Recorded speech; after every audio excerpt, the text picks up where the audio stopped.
Hey, ¿qué tal mi gente? Espero que estén muy bien. Sí, como vieron en el título, estamos de vuelta en Car Parking Multiplayer. Me da mucha alegría volver a este grandioso juegazo y poder hacer carreras, intercambiar coches.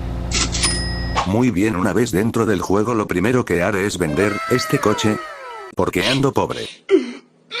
Recuerda, si quieres intercambiar carros, dime en los comentarios qué carro quieres intercambiar. Muy bien, ya nos encontramos en la sala, nos dirigimos a vender el coche, lo pondré a 5 milloncitos a ver si me lo compran. Unos momentos después. ¡Acércate, viejo! ¡Acércate!